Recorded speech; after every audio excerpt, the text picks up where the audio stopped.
Hello friends, स्वागत करता हूँ आप सबका मेरे इस YouTube channel let's learn English पर। दोस्तों, जैसा कि हम लोग पर डे टेंस और हिंदी पैसेज को इंग्लिश में ट्रांसलेट करना और इंग्लिश पैसेज को हिंदी में ट्रांसलेट करना हम लोग सीख रहे थे। ठीक है दोस्तों, आज आप लोग सामने एक नया पैसेज लेकर आया हूँ जिसमें एक बुक के पार्ट को लिया मैंने, जिसमें इंग्लिश को मैंने हिंदी में लिखा है, ट्रांसलेट किया है। ठीक है, आज उसी भाग को हम लोग पढ़ेंगे और ग्रामर के कौन कौन से रूल लगे हैं इनको बारीकी से समझने की कोशिश करेंगे। ठीक है दोस्तों, यदि आप इंग्लिश सीखना चाहते हैं, ट्रांसलेशन सीखना चाहते हैं, ठीक है, आप बहुत कमज़ोर हैं तो बिल्कुल आप मुझसे जुड़ सकते हैं। आप इस वीडियो पे कमेंट करिएगा, मैं सबका कमेंट देखता हूँ। कमेंट करिए, बताइए सर मुझे बहुत आपकी हेल्प चाहिए। मैं आपको अपना पर्सनल नंबर दूंगा जिससे आप मुझसे कांटेक्ट करेंगे और मैं आपको डेली बेसिस पे क्या करूँगा, वर्क दूंगा और उस वर्क में आपका ट्रांसलेशन, इंग्लिश स्पीकिंग, किताब कैसे पढ़ना है, हो गया, ये सब चीज़ें मैं आप लोगों को बताऊँगा।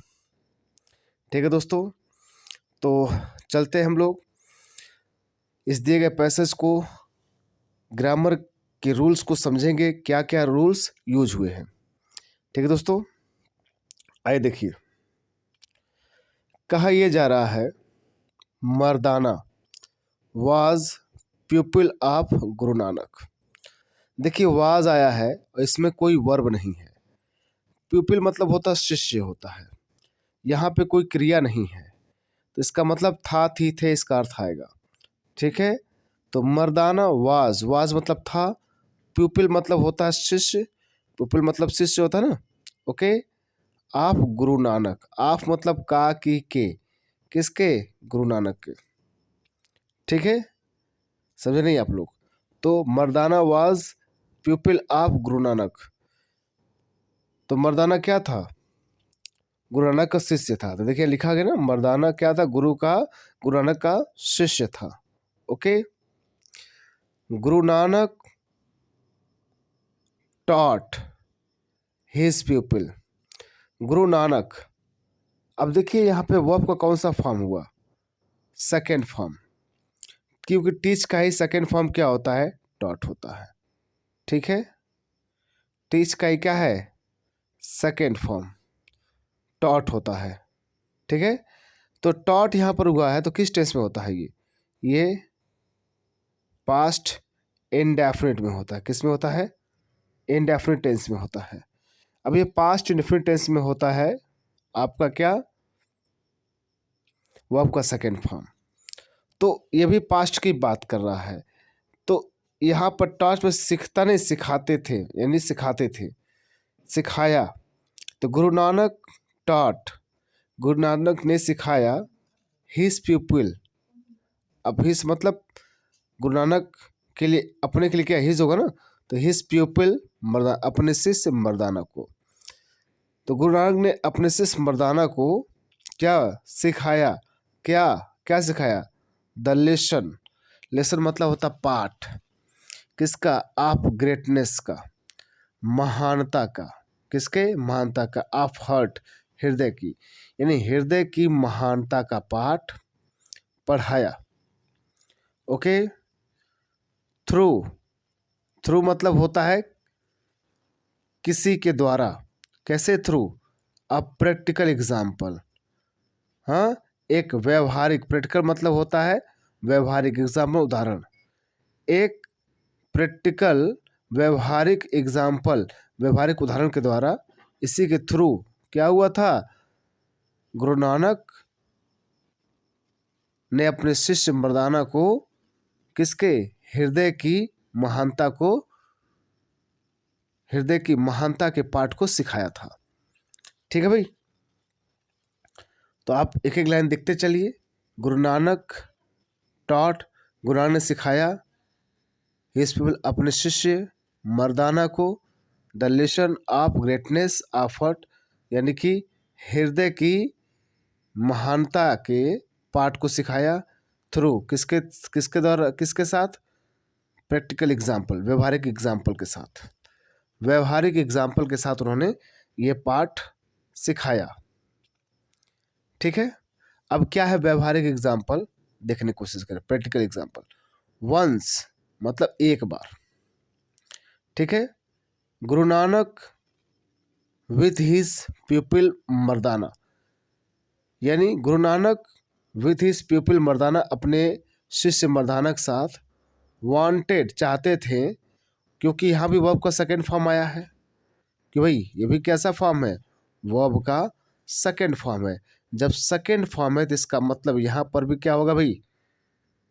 पास्ट इंडेफिनिट का रूल लगा होगा। ठीक है, तो वांटेड चाहते थे, टू स्टे ठहरना, इन अ विलेज किसी गांव में, फॉर द नाइट रात बिताने के लिए। फॉर द नाइट रात के लिए मतलब रात बिताने के लिए, यानी वंस मतलब एक बार। एक बार गुरु नानक जो थे विथ हिज पीपल अपने शिष्य मर्दाना के साथ वांटेड टू स्टे वो ठहरना चाहते थे, इन अ विलेज किसी गांव में, फॉर नाइट रात बिताने के लिए। फिर क्या होता है? विलेजर्स वर रूड, जो गांव के लोग थे ना रूड थे। रूड मतलब क्या होता है? असभ्य। एंड इन हॉस्पिटेबल और अशिष्ट थे, मतलब कोई शिष्टाचार नहीं था। इन हॉस्पिटल मतलब अशिष्ट। तो वर मतलब थे आया, अगर सिंगुलर होता तो वाज होता, या वर आया है तो विलेजर्स वर रूड हो गया। गांव के लोग बहुत ही रूड थे। इन हॉस्पिटेबल थे मतलब क्या? अशिष्ट थे। दे डिड नॉट अलाउ, उन्होंने अनुमति नहीं दिया। नहीं दिया, अनुमति, अलाउ मिस होता अनुमति। डिड नॉट मतलब नहीं, अलाउ मतलब अनुमति है। उन्होंने गांव, दे मतलब किसने? गांव के लोगों के लिए। गांव के लोगों ने क्या क्या अनुमति नहीं दिया? देम उनको, मतलब कि उनको, गुरु नानक और मर्दाना को। ठीक है, गुरु नानक और मर्दाना को क्या किया? अनुमति नहीं दिया, टू स्टे ठहरने के लिए, इन द विलेज गांव में। ओके, गांव में ठहरने का अनुमति नहीं दिया, because villagers were rude and inhospitable, यानी विलेजर्स क्या थे? रूड थे। ये क्या थे भाई? असभ्य थे। एंड इनहॉस्पिटेबल थे, हो गया अशिष्ट थे। दे डिड नॉट अलाउ, उन्होंने अनुमति नहीं दिया, देम उनको, गुरु नानक और मर्दाना को, to stay in the village गांव में ठहरने के लिए। ओके, फिर देखिए सो मतलब यहाँ अर्थ होगा इसलिए। गुरु नानक, जो गुरु नानक थे, एंड और हिज डिसिपल, डिसिपल मतलब भी शिष्य होता है। जैसे प्यूपिल मतलब शिष्य होता है, तो यहाँ डिसिपल का मतलब भी शिष्य ही होगा। तो एंड हिज डिसिपल अपने शिष्य मर्दाना, मर्दाना के साथ। ओके, मतलब गुरु, इसलिए गुरु नानक और हिज डिसिपल मर्दाना और उनके शिष्य हैड टू मतलब पास्ट में कोई क्रिया करने पे मजबूर हो जाए, वहाँ पर हैड टू लगाते हैं। ठीक है, जैसे मुझे घर जाना पड़ा था, किसी, भाई मजबूर थे आप, तो क्या बोले? I had to go home. Okay, मुझे दवा खाना पड़ा था, I had to take medicine. ये सब क्या था? जब पास्ट टेंस में कोई चीज़ मजबूरी हो तो उसके लिए हैड टू का इस्तेमाल। इस प्रेजेंट टेंस में भी होता है, हैज़ टू, हैव टू होता है। जैसे मुझे, जैसे मान लीजिए तुम्हें अंग्रेजी पढ़ना ही है, तो पढ़ना ही है तो मजबूरी है, तो you have to read English. Okay, तो यहाँ पे क्या कहा जा रहा है, ध्यान दीजिएगा। हैड टू, तो मर्दाना को और उनके शिष्य डिसिपल को हैड टू स्पेंड, बिताना पड़ा, द नाइट उस रात को, इन द ओपन खुले में, यानी खुले में ही क्या करना पड़ा? उन्हें रात बिताना पड़ा, स्पेंड करना पड़ा, क्योंकि villagers were were rude and inhospitable थे। ठीक है, देखिए यहाँ तक हो गया। नेक्स्ट बढ़ते हैं। वाइल, जब, वाइल, वाइल मतलब के दौरान। लिविंग, लिविंग मतलब छोड़ना, छोड़ने, यानी छोड़ने के, वाइल लिविंग मतलब छोड़ने के दौरान क्या? द विलेज उस गांव को, उस गांव को छोड़ने के दौरान गुरु नानक, जो गुरु नानक थे, सेड कहा, गुरु नानक ने कहा, दैट की the rude people of the village. The rude people मतलब असभ्य लोग, ऑफ द विलेज गांव के, यानी असभ्य लोग गांव के, जो असभ्य लोग हैं ऑफ द विलेज गांव के, शुड, शुड मतलब चाहिए का अर्थ मतलब है, शुड मतलब चाहिए के अर्थ में इसका यूज होता है। ऑलवेज हमेशा, स्टे ठहरे रहें, इन द विलेज गांव में ही।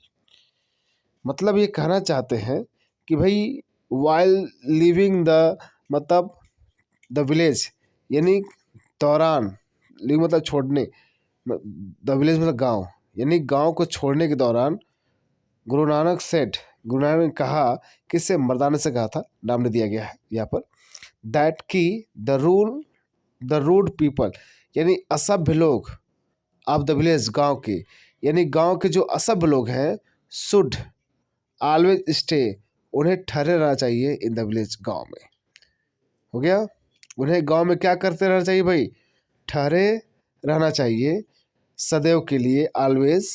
क्यों, क्योंकि जहाँ भी जाएंगे वो लोग क्या करेंगे, असभ्य और अशिष्टता ही सिखाएंगे, इसलिए गंदे लोगों को एक ही जगह पर रहना जरूरी है। ओके, तो ये रहा, आप लोगों को मैंने पूरा बता दिया। उसी का ये हिंदी का वर्जन दिया गया है नीचे, ठीक है, इंग्लिश है, आपका हिंदी वर्जन मैंने लिख दिया है। तो आप एक काम करिएगा, आप इसको लिखिएगा, आप इस पैसेज को आप क्या करेंगे, पूरा लिखिए। लिखने के बाद आप खुद से क्या करिए, इंग्लिश में इसको हिंदी में ट्रांसलेट करने की कोशिश करिए, तब आपकी इंग्लिश बहुत तेज़ी से इम्प्रूव होगी, बहुत तेज़ी से इम्प्रूव होगी। तो you have to do again and again if you want to learn English. यदि आप चाहते इंग्लिश सीखना तो आपको ये बार बार करना पड़ेगा फॉर 6 मंथ। लोग तो कहते हैं कि सर मैं 3 महीने में इंग्लिश स्पीकिंग कर सकूँ। देखो, इंग्लिश स्पीकिंग सीखने के लिए तो भाषा है वो ना, हम जो शुद्ध बोल, जो भाषा हिंदी बोलते हो क्या वो शुद्ध है, क्या नहीं है, ठीक है, क्योंकि बहुत ऐसे वर्ड हैं जिसका मीनिंग नहीं जानते हैं। तो इसका मतलब इंग्लिश में वही चीज़ें हैं जो रटा रटाई चीज़ें बोला जाती हैं, लेकिन ग्रामर सीखने के लिए आपको सही तरीके से इंग्लिश सीख जानने के लिए आपको ग्रामर सीखना पड़ेगा। तो लगभग करीब मैं मानता हूँ 6 महीना अगर आप डेली अब 2 घंटा बोलते हो, पढ़ते हो, ट्रांसलेशन बनाते हो, लिखते हो, तो आपको इंग्लिश बोलने से, पढ़ने से हो गया, और बोलने से, सुनने से, लिखने से कोई रोक नहीं सकता है। तो दोस्तों, आशा करता हूँ आप लोग को वीडियो अच्छा लगा होगा, ठीक है। अगर चाहते किसी और का भी भला हो तो बिल्कुल इस वीडियो को शेयर करिएगा, और आप और कुछ सीखना चाहते हैं इस चैनल से हमेशा, तो इस चैनल को जरूर सब्सक्राइब करिएगा। ठीक है दोस्तों, मिलते हैं नेक्स्ट वीडियो में। Thank you very much.